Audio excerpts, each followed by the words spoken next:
sex workers have rich, compelling, complex relationships with their vaginas. This particular sex worker blows my mind. She was a sex worker, but she only did sex work with women. I love vaginas. I love them. I do not see them as separate things. Women pay me to dominate them, to excite them, to make them come. I did not always start out like this. No, to the contrary, I started out as a lawyer. But then, in my late 30s, I became obsessed with making women happy. It began as a mission of sorts. Then, I got involved in it. I got very good at it. Kind of brilliant.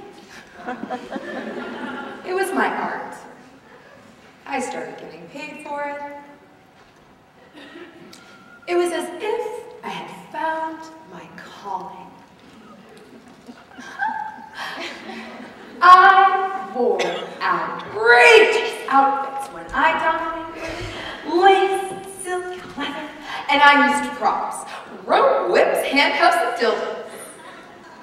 There was nothing like this in tax law. There were no props, no excitement, no wetness, and I hated those blue corporate suits. Although, I wear them now from time to time in my new line of work, and they serve quite nicely. There are no props in corporate law, no dark, mysterious foreplay, no erect nipples, no delicious mouths. But, mainly, there was no moaning. Not the kind I'm talking about anyway. This was the key. I see now. Moaning was the thing that ultimately seduced me and got me addicted to making women happy. When I was a little girl, and I used to see women in the movies making love, making strange, orgasmic moaning noises, I used to laugh. I'd get strangely hysterical. I couldn't believe that big, outrageous, ungoverned sounds like that were coming out of women. I longed to moan. I practiced in front of a mirror, on a tape recorder, moaning in various keys and various tones. But always when I played it back, it sounded fake. It was fake. It wasn't rooted in anything sexual, only my desire to be sexual. But then, when I was 10, I had to pee really badly once on a car trip. It went on for almost an hour, and finally, when I got to pee in this dirty little gas station, I moaned. Oh! I moaned as I peed. I couldn't even believe it. Me moaning in the middle of this dirty little gas station in Louisiana. I realized right then that moans are connected with not getting what you want right away. With putting things off.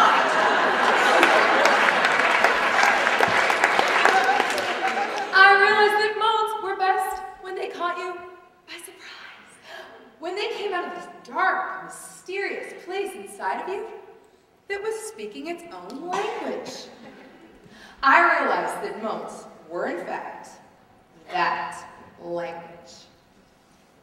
I became a moaner. It made most men anxious. Frankly, it terrified them. I was loud, and they couldn't concentrate on what they were doing.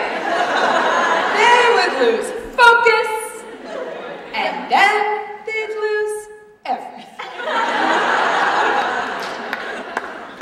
We couldn't make love in people's homes. The walls were too thick. I got a reputation in my building, and people stared at me with contempt in the elevator. I began to feel bad about my moaning. I learned to choke my moan, hold it back, like a sneeze. I began to get headaches and stress-related disorders. When I discovered women.